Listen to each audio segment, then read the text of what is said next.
Vambora falar de relacionamento? Se por um lado é verdade que não existe uma fórmula mágica para resolver todas as questões amorosas, a gente sabe que certas atitudes intoxicam a relação e afastam o casal, né? Impedindo intimidade sadia e feliz. E aí a gente vai entender o que a psicologia traz como contribuição para as relações amorosas, conversando com esse querido psicoterapeuta, meu amigo maravilhoso, autor de vários livros e que tem ajudado muita gente, muitas famílias. Léo Freiman! Hello, minha amiga! Hello! Hoje você veio preparado para o sol. Eu vim preparado para falar sobre a lente, porque a gente pode ter uma visão neuroótica do amor ou uma visão empreendedora do ato amoroso. Tem gente que olha o outro assim, ó, de ponta cabeça. Tem gente que olha o outro assim, ó, afastando. E tem gente que tem olhos assim, ó, de coração. É disso que a gente vai falar. Então vamos lá. Esse Léo é fantástico demais, gente. Como eu adoro aprender com você. Não é Léo, então o nosso olhar em relação ao outro é que vai fazer total diferença. É, porque como é que a gente aprende a amar? A partir do modo como a gente foi amado. É como essa vela. Essa vela tem um molde, né? Ela foi moldada. Essa vela, quando estava na sua essência, ela poderia ter esse tamanho, ser mais fina, mais larga, virar um triângulo, uma bolinha. Ela foi moldada. A partir da forma como a gente é estimulado na infância, amado, acolhido, cuidado, educado, ou como você falou, edificado, a gente cria um formato amoroso, um jeito de amar, um jeito de pensar, sentir e agir em relação ao amor. Então, por exemplo, uma menina teve um pai muito grosseiro, muito autoritário, que batia, xingava, desqualificava. Como é que vai ficar a velhinha dela? Desse tamanho. Mas, olha que lindo, isso não significa que por ela ter se tornado achatada por um pai autoritário, que ela tenha que ficar para sempre sendo achatada por parceiros achatadores. Porque sabe o que existe no ouro, Claudinha? Vou deixar aqui para a gente ver. O ouro tem uma propriedade. Você já parou para pensar por que em todas as sociedades, há milênios, o ouro é tão desejado? Sabe por quê? Vou te contar uma curiosidade química. Ele tem uma propriedade chamada alotropia. O que é isso? Eu posso desfazer esse anel inúmeras vezes e como ele é de ouro, eu refaço infinitas vezes. Ele pode virar um dente, ele pode virar um pingente, ele pode virar uma tornozeleira, ele pode virar um anel. Alotropia, capacidade de se reinventar infinitamente. Sabe o que mais é isso? A alma humana. Então isso é a principal lembrança que a gente tem que trazer hoje para quem está assistindo a gente. O amor não só cura, como transforma. Uma pessoa que teve uma infância desgraçada, sem graça, sofrida, pode sim, pelo caminho do amor, se recriar, se reinventar. Amor a um novo parceiro ou parceira, amor a uma causa, amor a um filho, amor a Deus, amor a um trabalho. Essa é a potência do amor. Isso é o que faz o ser humano ser humano. A gente não é condicionável. Se isso aqui quebrar, quebrou, está quebrado. Mas um coração partido, ele pode ser curado. É isso que é o mais lindo. Agora, o que é que faz esse start para essas possibilidades que a pessoa tem que fazer? Perfeito. Tem um psicólogo que chama Richard Tedeschi. Ele estudou o seguinte: diante de eventos sísmicos, né? Então, um acidente, uma separação, uma falência, enfim, uma situação que você foi chacoalhado pela vida, você pode ter o estresse pós-traumático, você se desconfigura, mas você pode ter também o crescimento pós-traumático, que inclusive na época da pandemia é o que a gente tem que ensinar nas escolas, na sala de aula, na sala de casa. Crescimento pós-traumático é quando a gente tem um projeto de vida.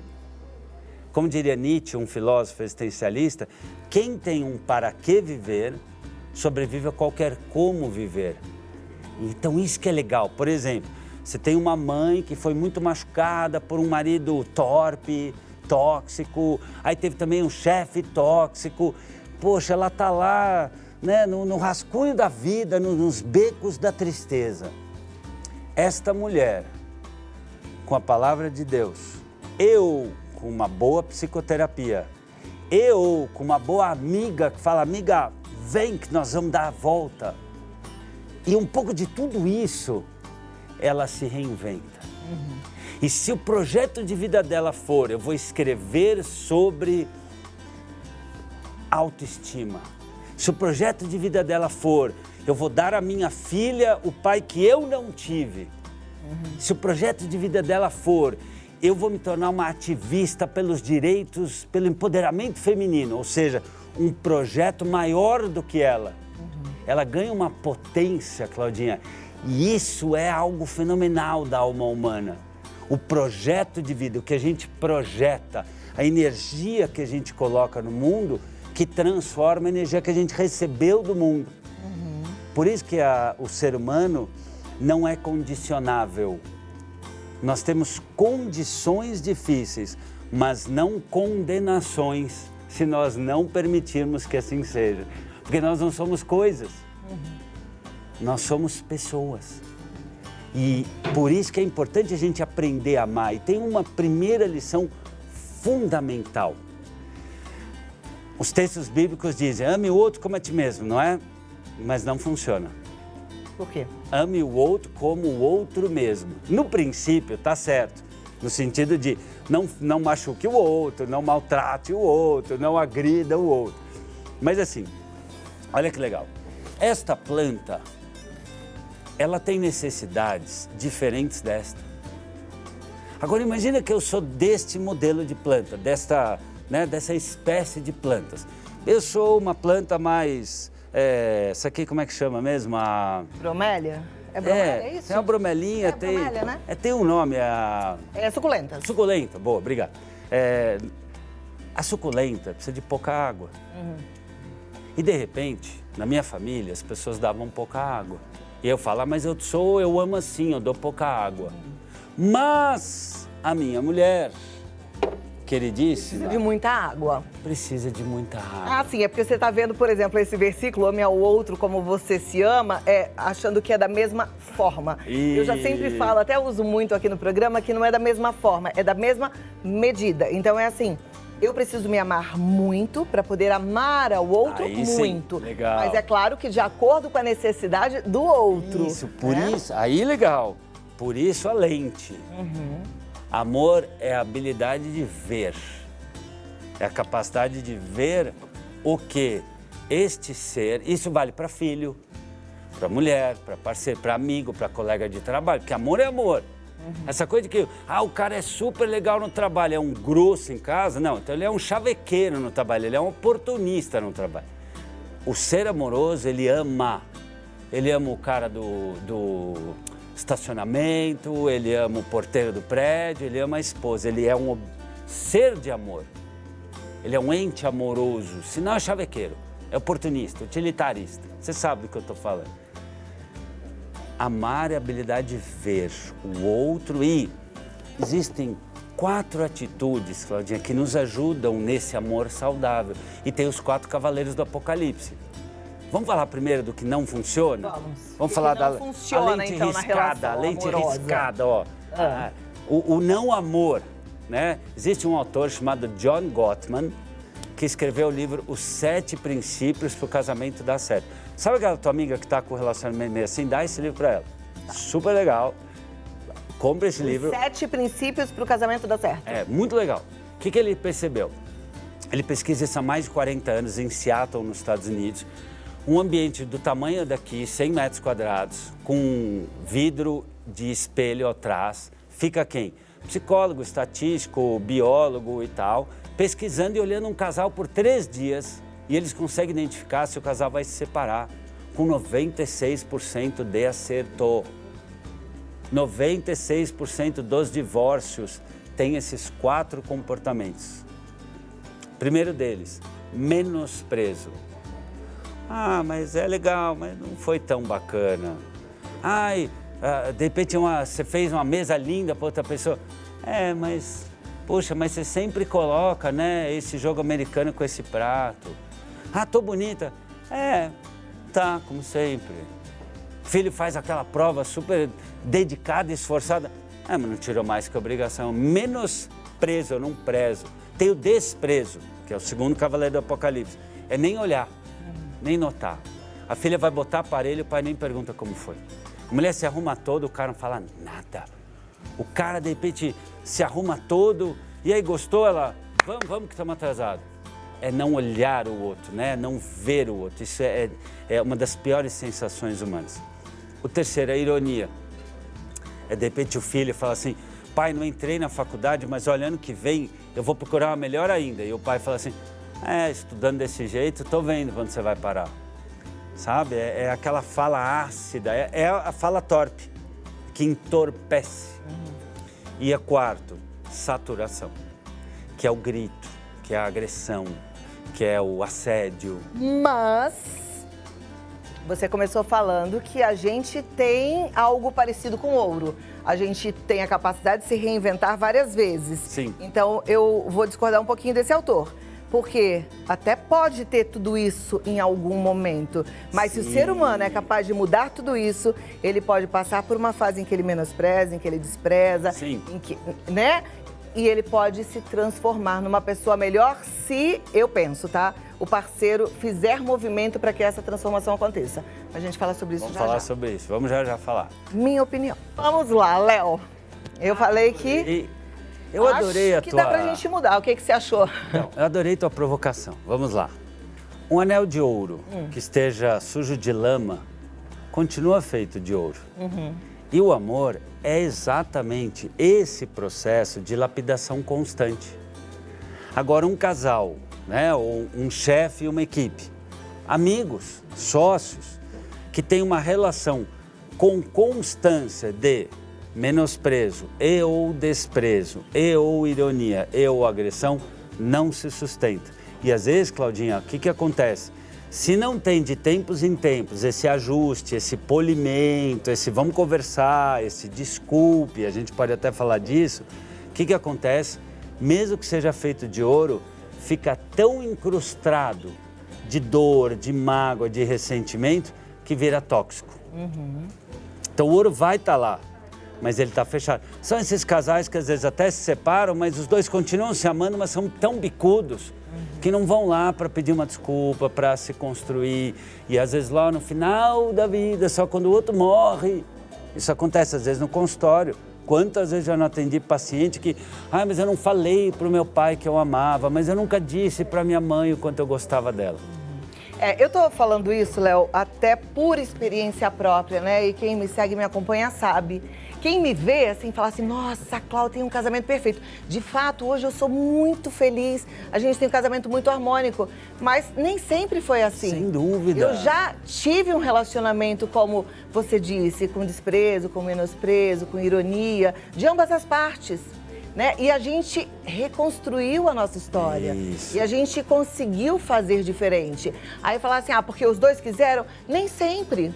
Nem sempre. Às vezes sim. Eu tenho aqui um câmera que é meu amigo há mais de 30 anos, né? E ele sabe bem da minha história. Em alguns momentos só eu queria, mas eu queria mesmo. E aí, quando eu aprendi que não basta querer, que a gente precisa agir e que a gente tem que fazer coisas diferentes, eu consegui fazer um movimento que mexeu no meu marido. Perfeito. E aí, ele também percebeu. E a gente conseguiu se afinar. Perfeito. E eu falo isso hoje com muita gratidão, primeiro a Deus, porque é uma dádiva, né? Esse ano eu completo 30 anos de casada. Que demais.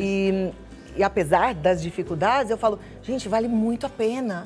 É muito bom, sabe? Tem tanta coisa boa. E a gente cresceu junto e agora a gente celebra muito junto as coisas, né? Vamos ser avós, curtindo juntos, na mesma casa, no mesmo ninho. E isso pra mim é muito precioso. Perfeito. E eu fico muito preocupada com essas afirmações assim, casamento que tem isso, tá fadado ao divórcio, porque isso já me machucou muito. Eu, menina, olhava na TV e falava, meu Deus, será que então não vai ter jeito? E eu gosto de falar para quem me assiste, tem jeito, mas tem que fazer algo diferente. Porque se a gente continuar repetindo o padrão, a gente não vai fazer nada de diferente e o outro não vai se mexer. Isso. Tem até mais do que jeito, é o que você falava no começo, é a arte e ciência. Se fosse uma ciência exata, todo mundo seria feliz no amor. Por outro lado, se de fato, por muito tempo, os dois ficam na ironia, no desprezo, no menosprezo, na agressão, às vezes acontece até pior que o divórcio, fica junto os dois adoecendo. Então, é verdade, um casamento, mesmo quando passa por crises, por traições, né? Por, às vezes, até uma separação que fica cada um num mundo diferente, pode ser reconstruído. Aliás, mais de uma vez. Numa relação de 30 anos, como, né, muitas 10, 20, 50 anos, vai ter céu e inferno, vai ter luz e vai ter sombra. Mas em algum momento, quando o elástico estava para se romper, um dos dois foi lá e puxou, ou os dois. E se você olhar... por conta do que você falou no começo. Exato. Um propósito maior. Meu projeto de vida, é isso que faz. E é muito legal que eu e o Ricardo, a gente teve sempre o mesmo projeto de vida, que era a família. Então, ó, tanto que você falou, a gente teve sempre um projeto de filho. Até eu tenho um conceito. Bem ligado, que é isso de mesmo, filho saudável, de filho... isso mesmo. Né, de família que Sim, funciona. de família, isso mesmo. A gente tinha É o esse projeto de vida, por isso que é aquilo. Quem tem um para que viver, sobrevive a qualquer como viver. E para juntar e fazer funcionar, você colocou uma coisa muito importante, é fazer algo diferente. Em geral, dentro dos 4 grandes ingredientes do amor. O primeiro deles é conhecer. Essa coisa de que, mas meu marido não é igual. Claro que não é igual. Há 30 anos atrás ele era um outro ser humano. A cada 2 anos a gente muda todas as células do corpo. Então, eu tô assim, agora mudei. A gente é uma outra pessoa. Olha fotos tuas há 5 anos atrás, eu falei, gente, eu usava essas roupas, gostava daquelas músicas. Nós somos outras pessoas. Então, a habilidade do olhar. Quem é essa pessoa? Porque estraga tudo. A hora que você transforma o marido em poltrona. Meu marido, eu ponho onde eu quero, faço do jeito que eu quero. É meu. Pronome possessivo meu é o anti-amor. Acabou. Minha mulher. Cara, não é tua. É tua, mas não te pertence. A hora que um homem entende isso, ou a mulher, tem uma chance de conduzir para o bem. Quem é esse outro? O que ele precisa, o que ele está vivendo, quais são as dores, quanto de espaço, quanto de carinho, quanto de dor ele está vivendo, quanto de sonhos ele tem. Para o segundo ponto, cuidar. Às vezes cuidar é deixar o outro quieto.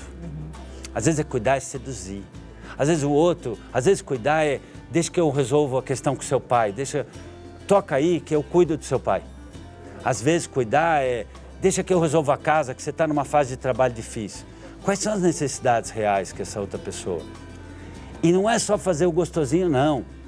Porque amar é saber fazer o sacrifício, não como um sacrifício, mas como um sacro ofício. Você sabe o que eu estou falando? Que amar, às vezes, é lamber asfalto quente mesmo, é engolir sapo, sim, é segurar a onda, é aguentar a solidão, a falta, porque o outro está envolvido em algo que ele precisa. Terceiro ingrediente, respeito. Perceber, opa, o outro sinalizou que não, o outro sinalizou que está doendo. Tanto que você falou das brigas, o John Gottman, nesse livro, ele fala, né? As dores e os amores, eles se relacionam na proporção de 1 para 5. Então, assim, o que um casal que tende a manter longevidade, você vai me dizer se a teoria bate com... Para cada agressão, você precisa de 5 momentos bons. O que não dá é para a constância ser ruim e de vez em quando ter um momento bom. Você tem um dia a dia e de vez em quando um momento duro, ok, pode manter. Mas o dia a dia tóxico por muito tempo é muito difícil, a não ser que assim tenha um propósito muito maior e aí às vezes funciona. E o quarto elemento, responsabilidade. É quando você tem um grau de amor que você não fica esperando a planta secar, virar espinhuda, para daí ir lá e estender a mão. É quando você realmente está disposto a abrir um pouquinho a mão do seu eguinho e falar assim, não, eu vou cuidar. O outro nem pediu, mas eu vou dar um pouquinho de água. O outro nem gritou, mas quer saber, eu vou parar. E aí que entra uma boa psicoterapia, para a pessoa parar e se olhar, falar assim, nossa, eu tô sendo um babaca, ou nossa, eu tô sendo muito omissa, nossa, eu tô chata demais, né? E aí que entra um padre, o psicoterapeuta, uma leitura, uma amiga de verdade. Amiga de verdade é aquela que fala, amiga, você tá pisando na bola, meu, você vai perder teu marido, ó, meu, a mulher vai embora, né? Porque amor é isso, é lapidação constante, é cuidado constante, nossa, tá encrostado de lama. Não, eu vou lapidar, nem que eu precise humildemente levar para um ourives e cuidar. Perfeito, perfeito. Por isso que eu falo para você que está aí assistindo, pense, eu acho que antes de qualquer coisa, naquilo que o Léo trouxe para a gente, que é qual é o seu projeto, né? Pense nesse projeto, porque aí você vai lapidar, aí você vai cuidar, aí você vai perceber. Porque se você tiver esquecido o porquê, né? Isso. Aí a coisa pode ficar mais... E o pra quê? Pra quê que é essa Sabe relação, que você falou, né? dessa coisa de observar o outro, é muito interessante, que quem está casado há muito tempo talvez se identifique. A gente casa com um cara que a gente se apaixona, né? E ele é atlético, ele joga futebol, ele é alegre, ele fala com todo mundo. Aí ele é demais, aí ele casou, aí você começa, vai no futebol de novo, aí faz aquela cara de que não gosta, aí o cara vai desanimando de ir no futebol, porque toda vez que ele vai, você tá brava. Aí ele não joga mais futebol. Aí ele falava com todo mundo, você falava, nossa, você gosta de aparecer. Aí você vai podendo nada, ele vai ficando murcho. Aí quando você olha pra esse cara, aquele que você se encantou, não existe mais. Você transformou ele num cara murcho, sedentário. É impressionante isso, mas acontece muito. Então presta atenção. Volta pra trás, olha pra quem você realmente se apaixonou e dá corda pra aquela coisa. E aquilo, né? Quem eu sou pra essa pessoa ter ficado chata? Meu marido tá um chato, minha mulher não se arruma, meu marido é bagunceiro. Peraí, mas qual é a minha responsabilidade nisso? O quanto eu também estou colocando uma água de má qualidade ali. É verdade. Uma outra coisa também que eu penso, Léo, é que a gente precisa planejar as coisas, né? Você falou de 1 ruim para 5 bons. Muitas vezes a gente se acomoda na rotina da vida. Eu sei que a rotina é pesada, eu sei que a gente fica cansado, né? Mas a gente precisa planejar, a gente precisa também organizar momentos. Claudia, você tocou num ponto tão legal. Eu tinha uma paciente que ela tava assim, não namoro com meu marido faz meses, porque não dá tempo, porque tem 2 filhos, tem a mãe deles, aquilo que ela... Eu dei uma orientação bem clara, eu falei, você vai planejar 3 coisas. Primeiro, você vai ter um celular só para namorar, é o celular vermelho. Ó.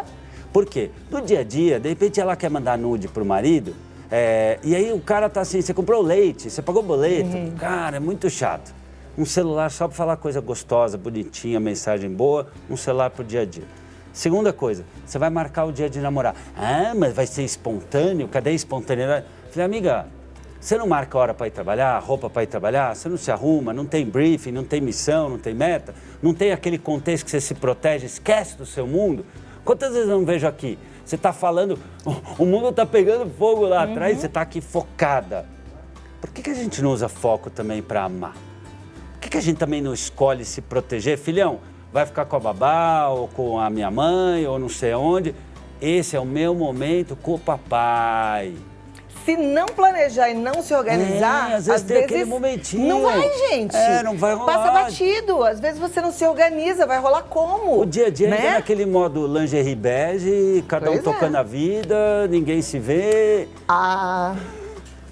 Vou lhe falar, eu ia mostrar meu celular pra vocês, mas não vou não. Mas hoje eu já acordei marcando o meu compromisso mais tarde. Eu não sou boba nem nada. E eu vou te falar, eu sei que você olha pra mim, tem gente que fala assim, me inspira em você. Então, depois eu mostro pra vocês. E a terceira dica rápida, Claudia, bom humor.